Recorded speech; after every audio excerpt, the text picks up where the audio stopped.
This program is brought to you by the Forbes-featured Freedom Hub Health Plan, the alternative to overpriced and restrictive insurance. The Freedom Hub Health Plan is exactly what you need. By Frequency Medicine Associates, supporting health professionals and laypersons with safe and effective advanced telemedicine-like technology that can scan and help rebalance the root causes of stress and illness. By the Planet Lockdown film, which can be seen on the Freedom Hub's Rumble channel along with many great speakers. And by The Pavilion, a 21st century community hub that brings together many of the disruptive innovations featured by the Freedom Hub, including direct pay healthcare, farm-to-table dining, TED-like Freedom Hub talks, and more. Visit your-mp.com/pavilion solution for details.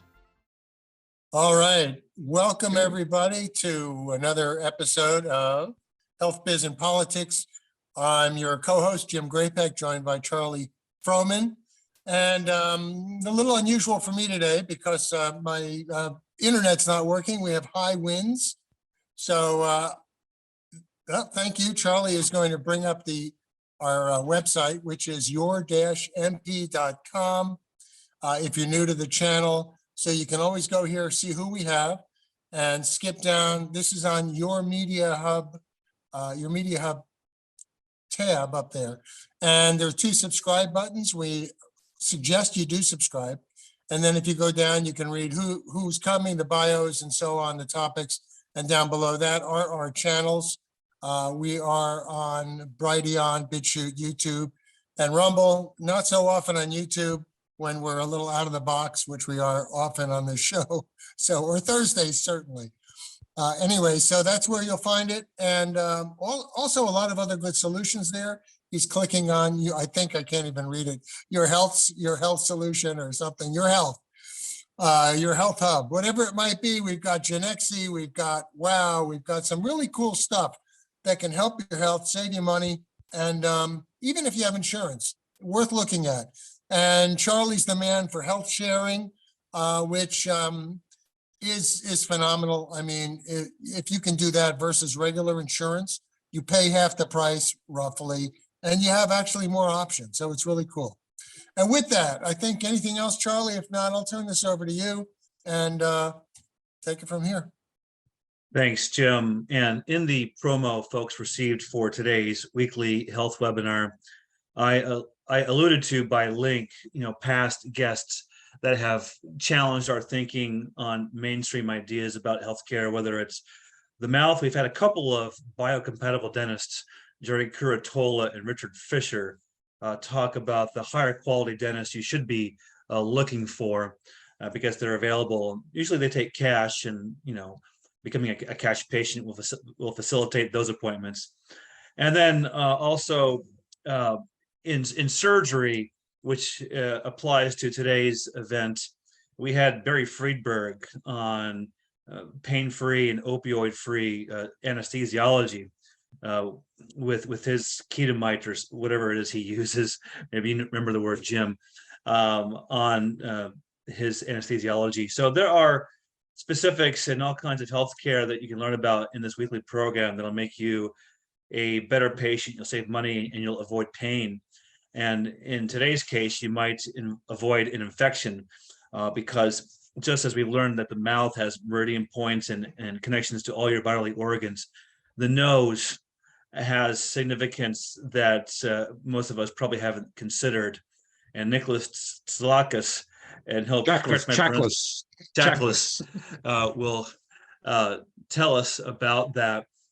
He's a vice president for sales at Sentry Laboratories and has some novel therapies that will address some of the concerns we have with surgery, whether it's the post-antibiotic era that the World Health Organization warned about 7 years ago, or the infections that happen with surgery. The nose can play a role in reducing those post-surgical complications. He'll talk about the connection of the nose to other health issues like digestion or the overdiagnosis of asthma. He'll give us some breathing recommendations, some cleaning recommendations with the nose, and discuss something new called hypochlorous acid.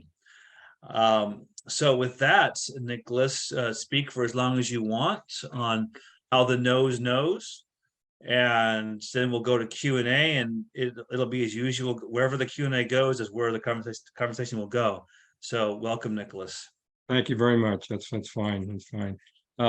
Just a little background. I've been in the healthcare arena since 1977 after working for a few years as a surgical scrub technician at a New York hospital, and was actually involved mostly with the specialty of otolaryngology. And then when I started my business career in sales, I started off by selling the initial product that was designed and developed for doing flexible transnasal nasopharyngoscopy, laryngoscopy. So again, I go back to 1978, okay, with regard to my my endeavor of doing things transnasally. Okay, so I'm well versed in the nose. One of the things I also developed was and I've been at this for over 20 years now, is trying to bring the transnasal approach to the GI tract into the world of healthcare, a procedure called TNE, which stands for transnasal endoscopy. Now, the nose is a very accommodating structure. And initially, this procedure was adopted by the ear, nose, and throat specialty, because when I started talking about acid reflux, everybody understands acid reflux to essentially mean heartburn, but there's also a condition called laryngopharyngeal reflux. Now it's going to be known as respiratory reflux, where the acid and pepsin from the stomach actually affects the tissue above the upper esophageal sphincter. So everything that happens in the nose and the throat and the mouth and the ears, okay, part of the blame can go on reflux, okay? So again, getting back to transnasal esophagoscopy, the ear, nose, and throat specialist would get patients coming in all the time with hoarseness, throat clearing, feeling like there's a lump-like sensation in the throat, which told them this could be all acid reflux related. I need to look in your esophagus. So they were the first specialty to adopt TNE, transnasal esophagoscopy, and they did office-based examinations of the esophagus. But what happened was the GI specialist said, wait a second, that's not your turf, that's our turf. Okay, you're invading our domain. And they got very, very combative with the ear, nose, and throat specialist. Stay out of the esophagus. That's their control. Okay, I said, so let's try to teach the GI doctors to go through the nose. And their response to me was, Nick, that's not how we were trained to look at the esophagus, and that's not how we make our money. So they do what's called sedated upper endoscopy. Okay, so anyway, that's kind of one of these battles that take place in healthcare that unfortunately have consequences to us, because so many people have these conditions here that need their esophagus examined for a condition called Barrett's esophagus, which is a precancerous condition at the distal esophagus. There's a lot of people walking around with Barrett's that don't know they have it. Okay, so, and TNE was hopefully going to become a screening modality for patients with Barrett's, to rule out Barrett's, because if you find Barrett's, you can eliminate the Barrett's before it becomes cancerous. So again, the nose is very, very accommodating. It has a lot of function that people don't even appreciate. And one thing I will put out there for everybody, there's a book written by James Nestor, Nestor, called Breath, B-R-E-A-T-H. I encourage you to get that book and especially read the section on the nose. He does a wonderful job describing the history of the nose and nasal breathing and how critically important taking the air in through the nose is as opposed to the mouth. And one of the things he says in this chapter on the nose is that the back of the nose, with every breath that we take, processes more molecules of air with every breath than there are grains of sand on every beach and desert on the planet.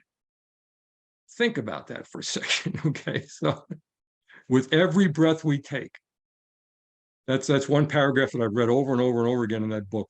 So there are many, many things like that he talks about, okay, in his book, and the vital role that the nose plays in processing the air that we breathe, we're supposed to breathe in through our nose. And let me also share with you something that just came out. This was just published back in December, okay? And I'll read you the title. Scientists uncover biological explanation behind why upper respiratory infections are more common in cold temperatures. Okay, a newly discovered immune response inside the nose is suppressed by colder temperatures, offering evidence for why colds, flu, and COVID-19 are more common in cooler months. So I encourage you to Google Science Daily and look for that paper. It's phenomenal. And what it talks about is the fact that the nose makes a substance that they're calling, what are they calling it? They're calling it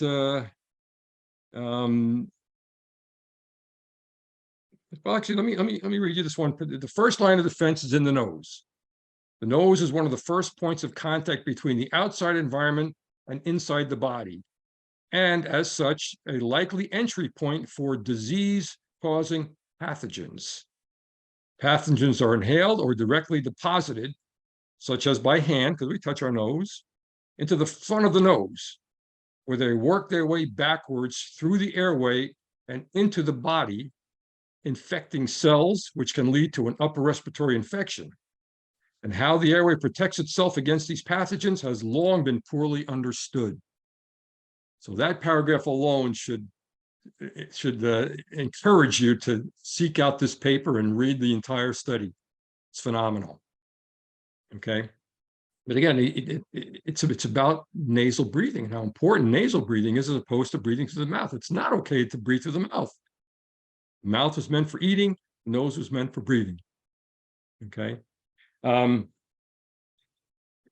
other thing I'd like to bring to everybody's attention is, has there anybody ever thought about, why we get postnasal drip, why we get that mucus discharge from the nose? Well, Immunity. here's something very interesting. Okay, so well, actually, let me start up by this. Does everybody understand what pH is as far as acidity and alkaline? Alkaline water compared to acidic water. pH scale. 7 is neutral, 8 is alkaline. 8 is 10 times more alkaline than 7. 9 is 100 times more alkaline than 7. Okay, pH 10 is 10,000 more alkaline than 7, and the other way also. pH 6 is 10 times more acidic than the neutral 7. 5 is 100 times. 4 is 1,000 times. It's logarithmic. Okay, so that's the pH scale. Our blood is pH 7.4. Okay, but our saliva in our mouth, I just tested my saliva, the pH of the saliva in my mouth, and it was pH 6. However, when I was, unfortunately, I caught a stomach bug and I was not feeling, I started getting nauseous, and everybody understands when you get nauseous, your salivary glands just fire away and they make a lot of saliva. Well, I tested the saliva during that episode of hypersalivation in the oral cavity, and the pH was 9. It got very alkaline. Okay, now let's think that through. Okay, if we're going to unfortunately have one of these, a vomit event where acid and pepsin, the digestive enzyme in the stomach, which is what we manufacture to break down everything that we swallow into our stomach, enzyme is pepsin. If this comes up out, it's only designed to work in the stomach. But when it comes out of the stomach, into the esophagus, into the back of the throat, into the back of the nose, it binds to tissue there and starts digesting us. If we breathe it into our lung, okay, it digests us. It will digest lung tissue. And that Dr. Kaufman, during that talk, if you decide to go listen to her 40-minute presentation at BU, okay, she says, smokers will get lung cancer, but not without reflux. Because it's the pepsin that ultimately makes its way into the airway that then causes these people to get cancer. Well, that's very controversial, okay? However, I happen to agree with her. Think about it. Smokers will get lung cancer, but not without reflux. So what she's saying is that if you don't have reflux and you smoke, you won't get lung cancer. So let me take it that a little bit further then with regard to the saliva. The nose also has the ability to turn itself very alkaline.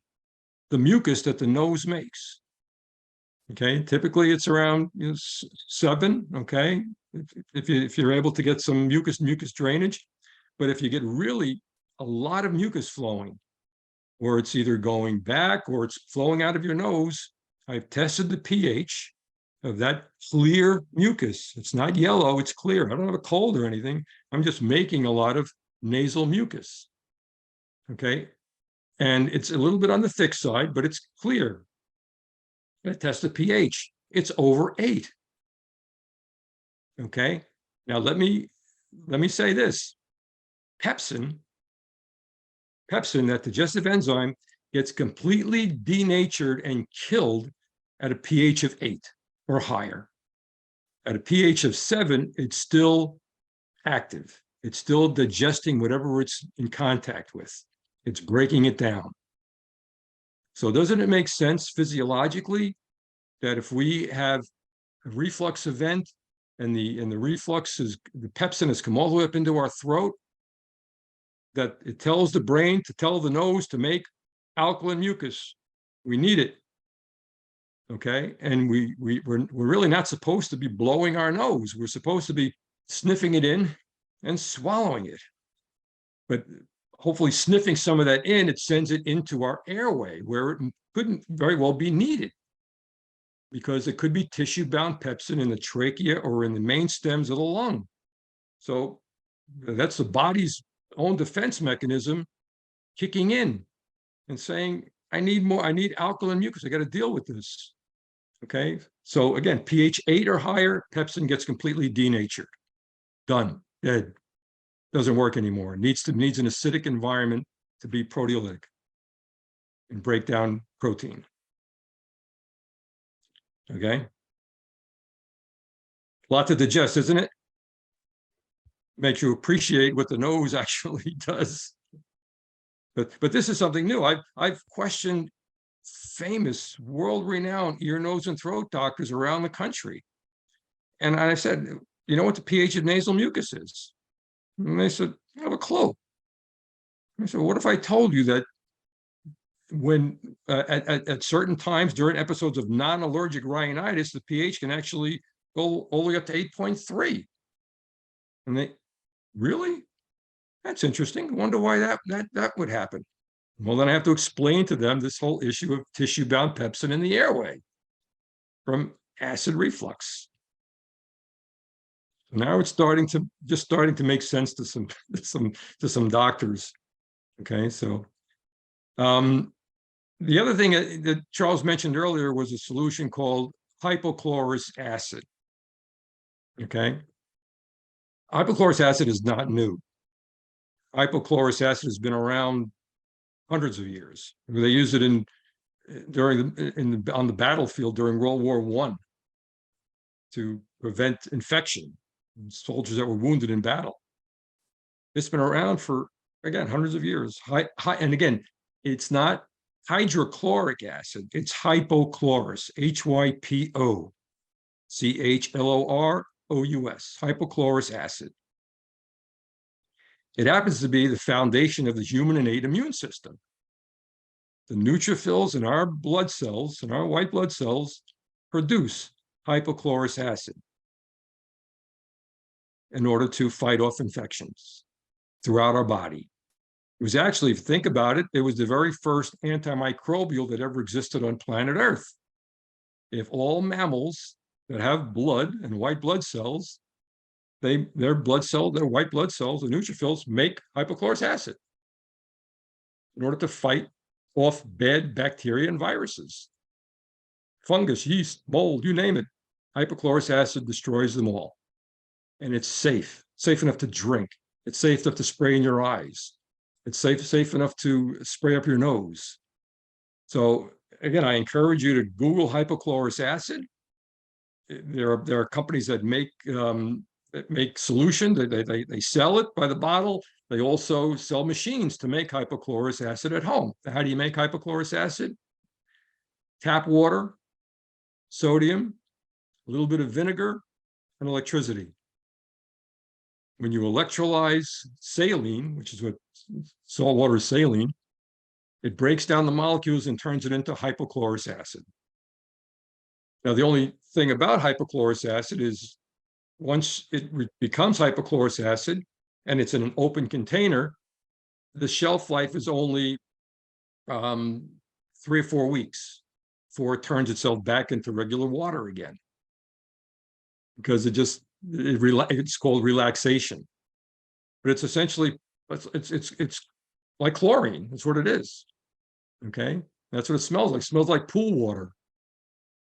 But again, you can spray it into any part of your body. They're using it in ophthalmic surgery now. There's actually some papers that were just recently published about the use of hypochlorous acid during open belly surgery to irrigate the cavity before they close, to make sure that all bacteria and germs have been dealt with. Okay, so there's no post-surgical site infection, post-op infections. Hypochlorous acid has a lot of uses. Okay, and in Japan, I heard that they actually, the sushi bars use hypochlorous acid to keep the fish from turning bad. They spray it with hypochlorous acid, the sushi, before they serve it to people. Again, it's water, salt, and electricity. How much safer can that be? If you think about the human body, we have water in our body, we have sodium, we have salt in our body, and our bodies have an electrical current. The 3 components needed to make hypochlorous. And with regard to a post-antibiotic era, we are living in a post-antibiotic era, where antibiotics, we know they're being challenged now. They're not working anymore. Okay, and the pharmaceutical companies, unfortunately, have more or less given up trying to make new antibiotics. It's from us overusing them, okay, overprescribing them, using them for to guard against getting an infection, even when patients don't have infections. Okay, they give antibiotics so people hopefully won't get an infection from an upcoming procedure. So again, we've overused them, and unfortunately, they figured out a way to survive against the germs we're trying to prevent from hurting us. So now we have to come up with new ways of protecting ourselves. And the pharmaceutical companies are not at all interested in hypochlorous because they know this stuff is safe, it works. There isn't a virus, bacteria, fungus, or anything that can survive against hypochlorous.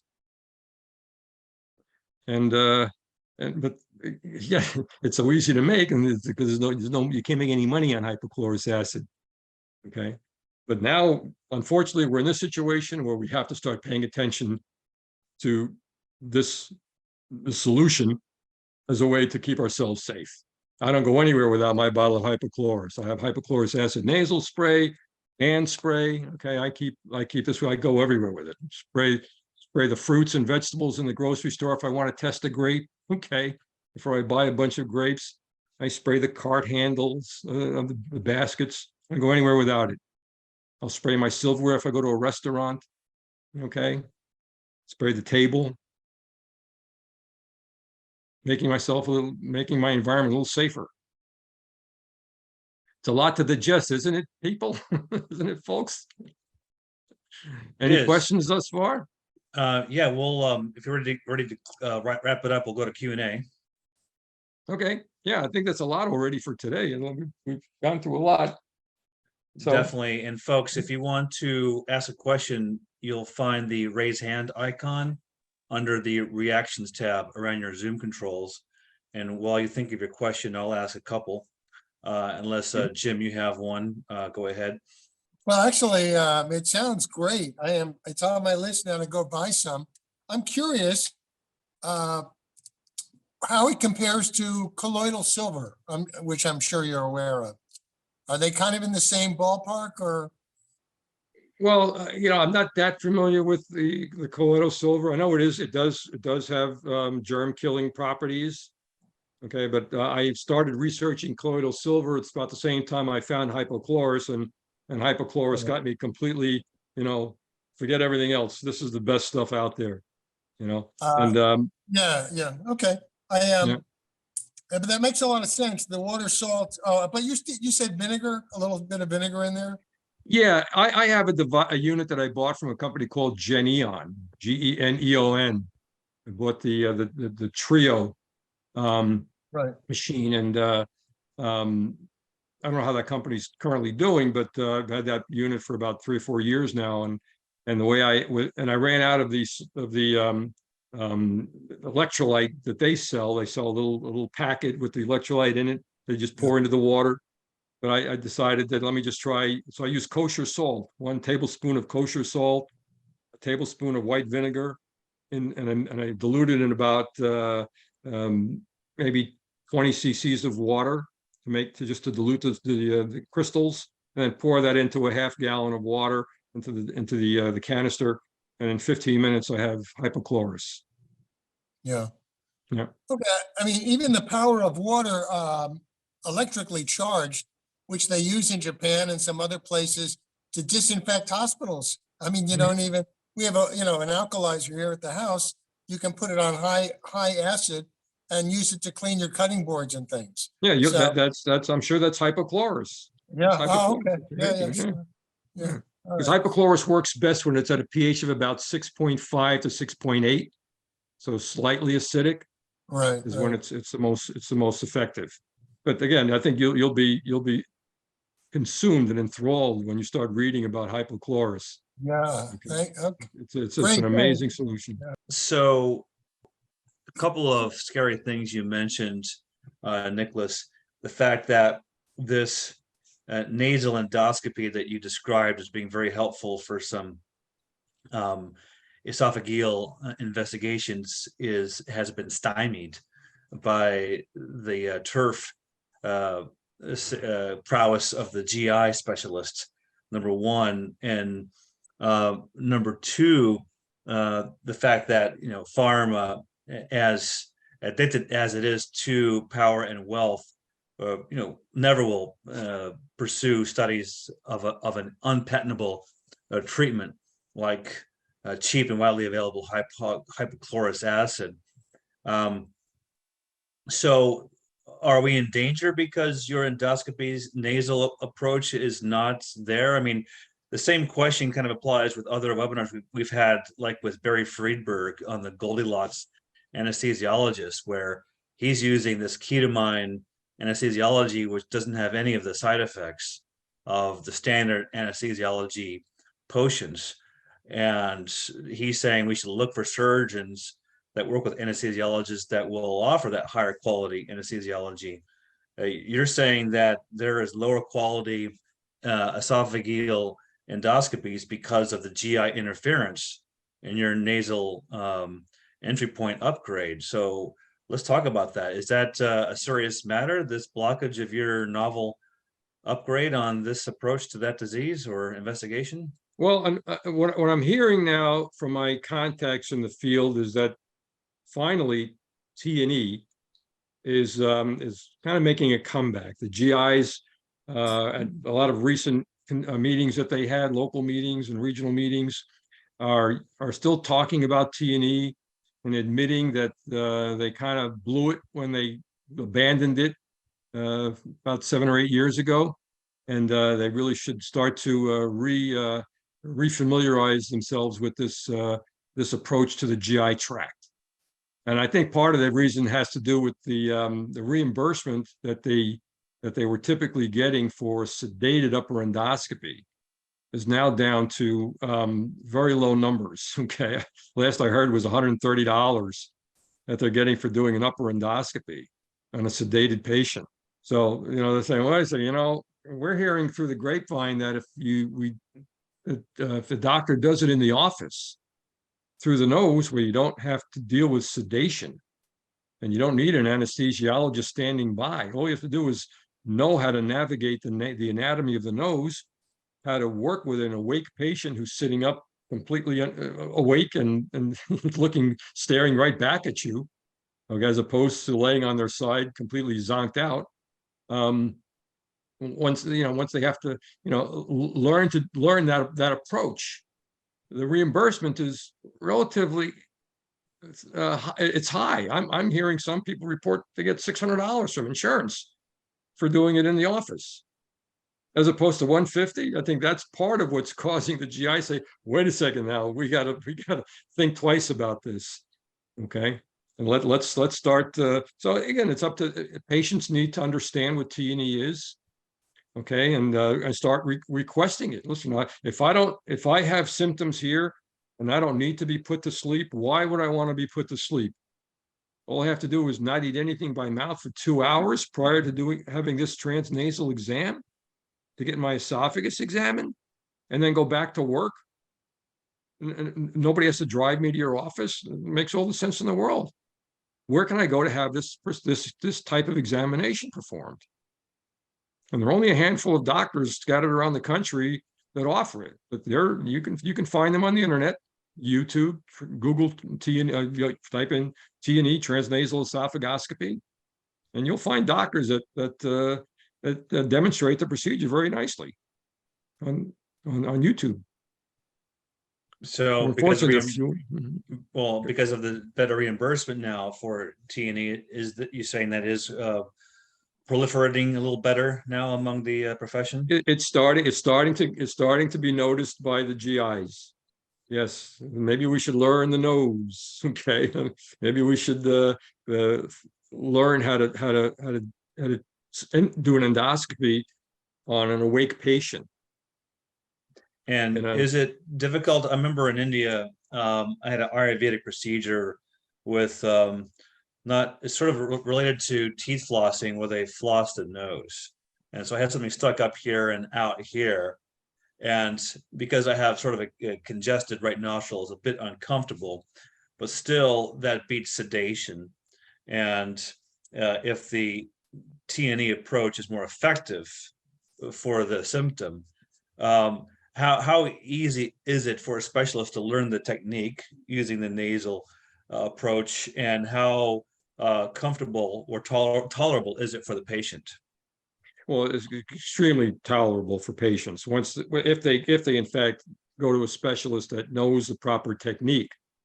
Unfortunately, the GIs, it's ingrained in their DNA to make certain maneuvers with the endoscope when they do colonoscopy and upper endoscopy, where they actually take this control body of the scope and they do this with it. They torque it to get to where they need to go.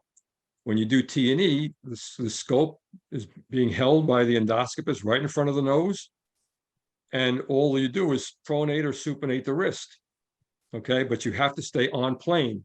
And I can't tell you how many GI doctors' hands I'd had to slap, because they were when they were looking at the monitor at the anatomy, their instinct was to take the scope and move it over here in order to see over there. Okay, and it's very, very challenging to get them to understand that there's a very, very different technique for doing a procedure through the nose as opposed to through the mouth on a sedated patient. It's a lot of time and effort, but it's worth doing it. Listen, just to give you a little background, I was on the Good Morning America, okay, with a doctor friend of mine in New York City, Dr. Jonathan Aviv, where he performed a transnasal esophagoscopy live on me, and I was sitting 3 feet from Diane Sawyer and Dr. Johnson, who were asking me questions live on TV on Good Morning America, okay, years ago. Okay, this was a segment that they did on esophageal cancer, which lasted over 11 minutes on one subject because one of their staff members unfortunately passed away from esophageal cancer. Okay, so they did a segment on it, over 11 minutes on esophageal cancer, where Dr. Aviv demonstrated the procedure technique on me. It was on the Dr. Oz show, where the whole audience was watching me. Dr. Aviv scoped me on the show, and I was actually swallowing food that they were feeding me. Okay, and there people were watching the monitors situated around the studio. They were looking inside my stomach, and the food was entering my stomach. Wow. Okay, so I went far above and beyond trying to help people understand how easy and safe this technique is, and they should absolutely consider it as opposed to being sedated. We all know what happened to Joan Rivers. What happened to Joan Rivers? Really, Charles? Okay. Unfortunately, that's how she died. She passed away from an endoscopy. Cancer? No. From speaking out against the establishment. Yeah, there's theories. Mm. Yeah, we're a controversial bunch here, Nicholas. You wanted to get the next question, Jim? I can't actually see on my phone. Oh, Sharon, you're Sharon, up. was Sharon up? Sharon Ward, you're up. Oh, hi there. I'm wondering if Linda wants to try again since she just came back, if she was first. So Linda, Linda, say something. Let's see if your computer's working. Okay. Better. Again, you hear me? A friend Yes, of I can hear mine has this post-nasal drip. He suffers a lot. No doctor can help him. If it is possible to have a contact for you, for him to contact you. I'll be happy to speak to him. Absolutely. Okay, wonderful. The second is a fun story. I never had bleeding from my nose in my life, and I am 73 years old. But 2 years ago, I went for a COVID test, and they put something in my nose, very deep, terrible pain. And since then, I have bleeding from my nose, sometimes with clots and things like this. Not every day, but very often. Is something like a spray that I can stop this bleeding? Well, I would recommend hypochlorous. Okay. Good. Hypochlorous nasal spray. You can, there's a company called Toppen, Toppen, Toppen Health or Toppen Home. And if you go to their wellness page, Toppen Wellness, and you scroll down, Yeah. they actually sell this hypochlorous nasal spray. Okay. Okay, that's Toppen. Could you put in the chat the link or something? Yeah, we can do that, or we'll send it to you. We'll get it up there. Okay, my Maybe dear. Charles, Okay. Charles can. Thank you. Thank you. Mhm. Thank you. Okay, thank you. Sharon. oh, thank you. Well, this is fascinating. I'd never heard anything about this. I'm a traditional naturopath and I work a bit with pH. I'm not an expert or anything, but I'm wondering about the use of the nasal spray. And you say the body naturally produces mucus that's 8 pH that helps tamp down all the, I think that's, I never knew that. That's pretty interesting. But also, so have you tested using, when you use the hypochlorous acid, have you tested the mucus? And did you also say you can drink it? Well, yes, I actually have swallowed hypochlorous when I was having a stomach bug. I decided to take a few gulps of hypochlorous to see if in fact the hypochlorous would kill the stomach bacteria, which was causing my gastritis. Okay, and didn't have any bad side effects, and luckily for me, the next day I was fine. But again, don't everybody makes their own decision on how they want to take care of themselves. But if you watch these YouTube videos on hypochlorous, When you go to there's a plethora of information on the internet about it. They tell you it's safe to drink. It's salt water. It's salt water that's yeah. been electrolyzed. Because, you understand that the stomach pH needs to stay very acidic to help digest your food. And if you're, that's why I don't recommend alkaline water to people, especially before meals, or even lemon can really alkalize the pH in the stomach before meals, because you need, all that acid. So I'm wondering if you've ever tested the pH of your mucus after using that in your nose or in the mouth. Not after using the hypochlorous, because I know the hypochlorous has a pH of about 6.5, 6.7, so it is slightly acidic. Okay, but the purpose of the hypochlorous is to tamp down inflammation, because that's what it is. It's an anti-inflammatory. Okay, that's how our bodies use hypochlorous as again anti-inflammatory. It stops inflammation. And is it antibiotic?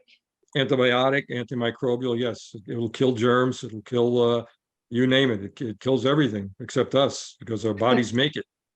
Well, and then does that also disrupt the normal flora in the nose or the stomach if you were to drink it?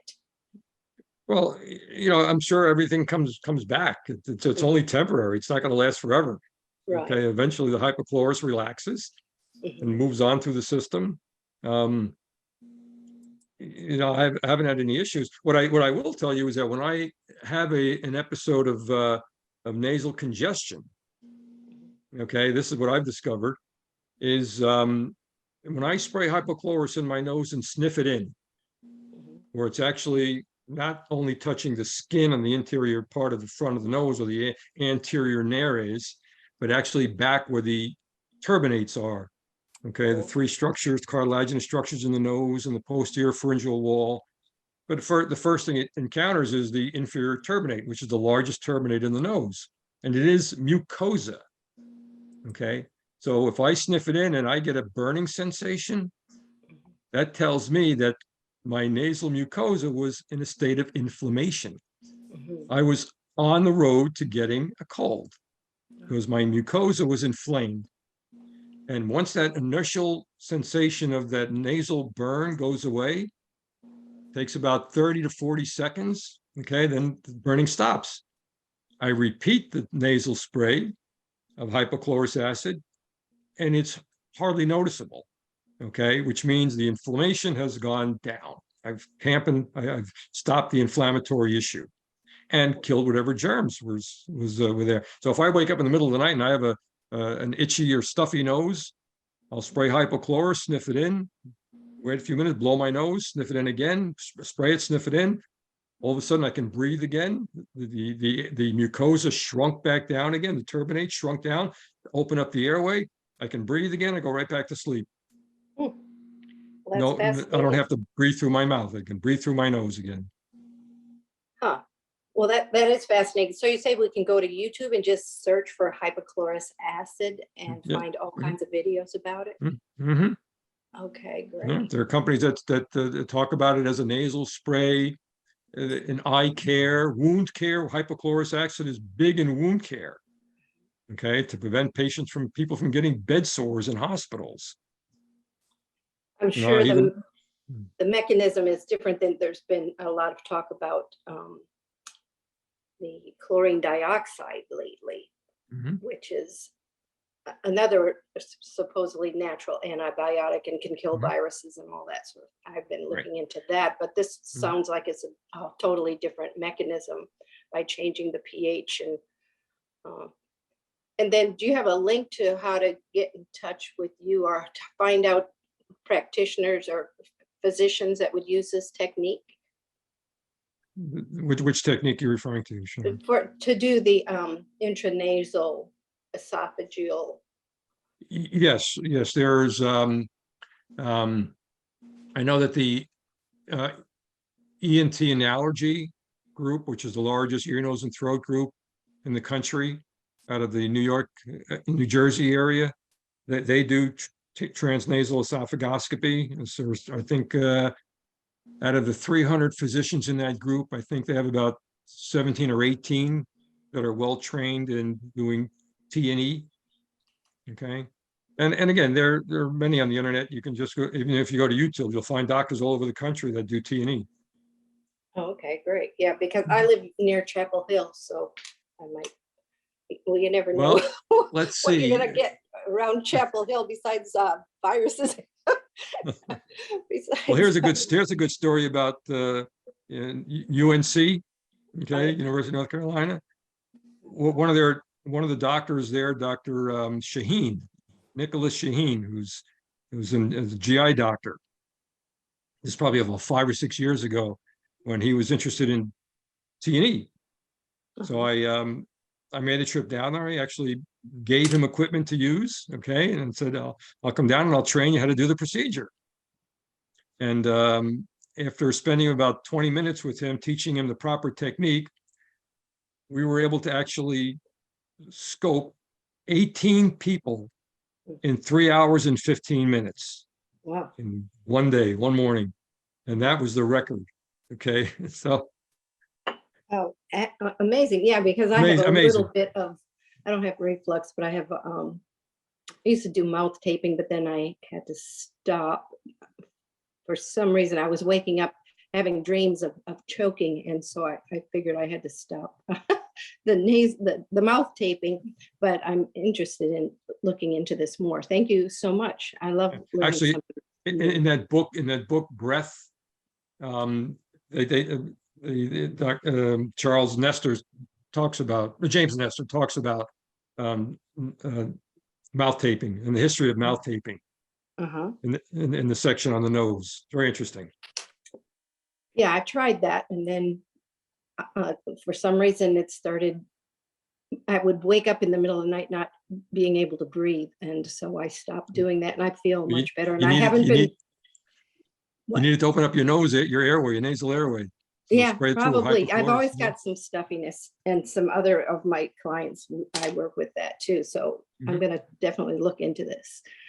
Thank you so much. Okay. You're very welcome. Charles, your hand's up. A couple questions. So for those of us who do produce a lot of mucus, you said to swallow it, not to blow it out. That seems counterintuitive, but I guess you explained why. Is to temper the pepsin coming up from reflux. That's my hypothesis, that's a role that the nasal mucus plays. Because let's face it, anything that we produce in our mouth, the saliva, we just instinctively swallow it. We don't spit it out like a baseball player, we swallow it. So it really doesn't have it goes past the epiglottis and the larynx and the airway and goes right into our esophagus, which is situated behind the larynx. But what about the larynx? So the larynx, what takes over is the nose's responsibility to make the alkaline mucus, because when we sniff in, little particles of that nasal mucus are going right into our larynx. And when by the way, physiologically, what happens when you sniff in, when you do this maneuver, okay, the larynx opens up, the vocal cords separate wide. Okay, that's physiologically what happens. And then they close back up again. And even when we breathe, when we breathe in, our larynx opens up. And when we exhale, the larynx closes down. We breathe in, breathe out. That's the physiologic movement of the vocal cords and the aryepiglottic folds, which are a secondary door for the actual vocal cords when they close up to protect the larynx. That's the real function of the vocal cords, is not to produce sound, it's to protect the lungs at all costs. And that's why, laryngospasm is something that happens. Okay, the larynx is shutting down. That stuff's not supposed to go into our lungs, so we accidentally aspirate. So we go into hyper overdrive and coughing it out and clearing our airway. That's the role of the sensitivity of the airway, is to protect the lungs at all costs. And but regarding asthma, according to Dr. Kaufman, okay, 4 to 5 people that are walking around with a diagnosis of asthma actually don't have it. 4 to 5 people that are walking around spraying an inhaler in their mouth because they've been told they have asthma don't have it. They have reactive airway disease because of reflux. And here's the test. When they have a breathing attack, Do they have trouble getting air in or out? That's what you ask a patient, an asthma patient. When you have a breathing attack, you have trouble getting air in or out. And if they say in, it's not asthma, reflux. Yeah. Reflux is inspiratory wheezing. Asthma is expiratory, inspiratory stridor. Expiratory wheezing is asthma. So it's trouble getting air out. That's asthma. Getting air in is reflux. Difficulty getting air in is always reflux as the cause. What's the cure of either one? Stop the reflux. Start eating right. Start doing the things that we're unfortunately doing by eating late meals at night, eating the wrong foods, eating things that are acidic. Let's face it, because of a botulism outbreak back in the 70s, Title 21 or 22, whatever there was, everything in a bottle or a can has to be acidified to protect it from becoming, from botulism forming and making people deathly sick. So everything we eat today is out of a bottle or can is acidified. So our diet is highly acidic. But Okay, just to jump in, the interesting thing is, I mean, with acid reflux and a lot of the things, the reasons people are taking those proton pump inhibitors, right? Whatever they are, different brands, is because the stomach is not producing enough acid, actually. So it's kind of a reverse, and that's a part of the problem, but most people aren't aware of that yet.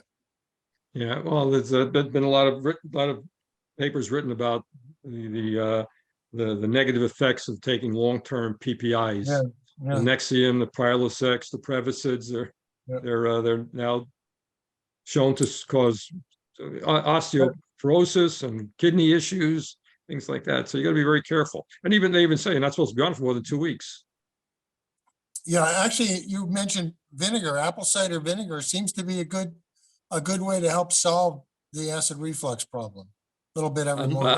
I'm not a buyer in. I don't buy into that. Acid, it's acidic. I know, Very but acidic. Vinegar is acidic. Somehow it works that way. All right. Yeah, a lot of people swear by it. I know. Yeah. Yeah.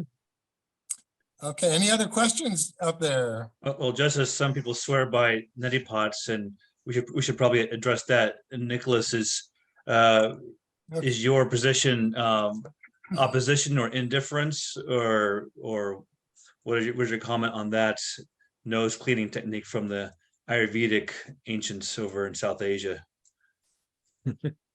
Well, I don't have a lot of experience with neti pots. I've never tried it.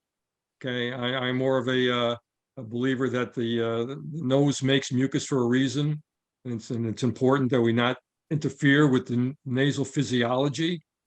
I'm a big believer of keeping the front of the nose clean, okay, and let the back of the nose take care of itself. Because if you think about the fact that the back of the nose has to make all of these what are they called in that art? When you read that article, originally they were called exosomes that attack the germs, okay, that we breathe in.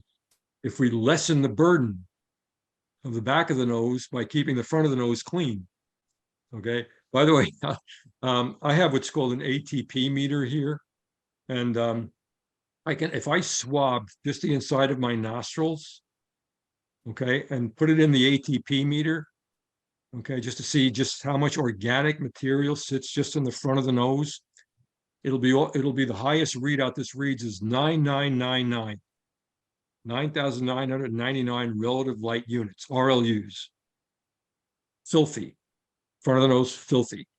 But when I use this new product that eventually will be marketed, it's not hypochlorous, it's another product, just for nasal decolonization. And I retested with a swab. I just did it at a doctor's office last week, out by you, Charles, in Williamsburg, where I showed the doctor 9969, which was the readout I got on my nose. And then I did my little nasal cleaning with this product and then retested it and got to 19. 19 RLUs compared to 9,969 RLUs. I'm able to clean the nose. So he said, Nick, we need a product like this just to prep the nose for sinus surgery, because they're putting instruments through this dirty part of the anatomy to access the back of the nose without prepping this part of the anatomy first. And no wonder there's so many failed surgeries and repeat infections in the area of sinus disease, patients with sinusitis. Hard to get rid of it. So the way I talk about the front of the nose being dirty, if you had a welcome mat on your front door that you're supposed to wipe your feet on before you came into the house, okay, wipe your shoe. However, it was full of dog feces. Would you still wipe your feet on it? Okay.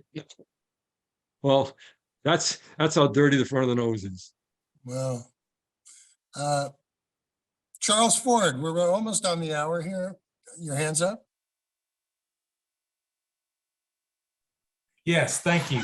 I think one point I'd like to make, just as a point of observation, is we get very hung up on the acidity or the lack of acidity. We go back and forth on our stomach, and we talk about the impact of what this gentleman has talked about this morning. But I want to throw that again. He's looking at just a silo. All right, maybe we need to expand the silo a little bit. And what I mean by that is when you go into the stomach, it's also about the probiotics that are in the stomach, the bacteria, and do you have the right ratio? Is your stomach functioning properly before we get to the acid and the other things he's talking about? And I know from personal experience, 2 quick observations, then I know we're out of time. Number one is I had terrible acid reflux to the point that I was ready to go break down and go to a doctor. And I ordered probiotics, and within 24 hours, it disappeared. Maybe that was just a coincidence. Maybe it was just psycho mental type deal, but I'm just telling you that was my experience, and it has not come back. I think the most interesting thing that the man said this morning is that there may be a connection between acid reflux and tobacco causing cancer. I find that fascinating. I'm sorry we don't have time to drill into that, because I think that's an extraordinarily interesting topic. The last thing is I have a nose that was bent by trauma, and I went in and had the nasal surgery to fix it.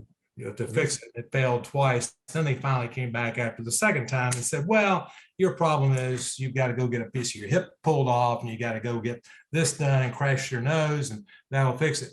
My question to the author today is, faced with those circumstances, I have a nose that is almost irreparable. What can be done to mitigate the condition without you really having to drill down the science?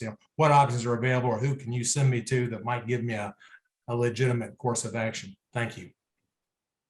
Well, let's see. The most experienced rhinologist that I'm aware of is Dr. Michael Setson in New York. And where is he? In Manhasset. He's on Long Island. Michael Setzen. He's past president. I think he's been president of the American Rhinological Association for more than once. So he would be my recommendation as a physician to consult on your situation. Michael Setson. Thank you. Sure. Good luck. All right. And Linda, quick question.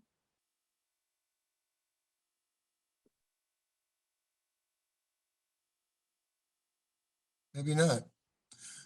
Okay, Nicholas, why don't you tell everyone how you can be reached, or any websites or email or Substacks or whatever you want, and any closing words to wrap things up.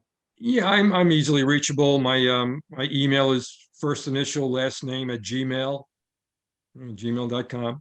And if anybody wants my cell number, I'd be happy to field a text from you first so I can have you in my contacts. It's 804. I don't know where is a young lady that wanted to speak to me, but I have no problem giving her my cell number. It's 804-614-7624. Okay, and any kind of 3-sentence wrap up for where we need to be going with hypochlorous or whatever it might be? Anything you want to say? Well, again, just let's start recognizing the importance of the nose and its role in physiology, its role in digestion, its role in keeping us safe, how important it is, how important breathing through the nose is, how important mucus is. We have to stop treating the nose, as I said in my original write-up, it's the red-headed stepchild. Okay, we got to stop treating it like a red-headed stepchild. It's one of the most important things in the human body, is what the role the nose plays in physiology.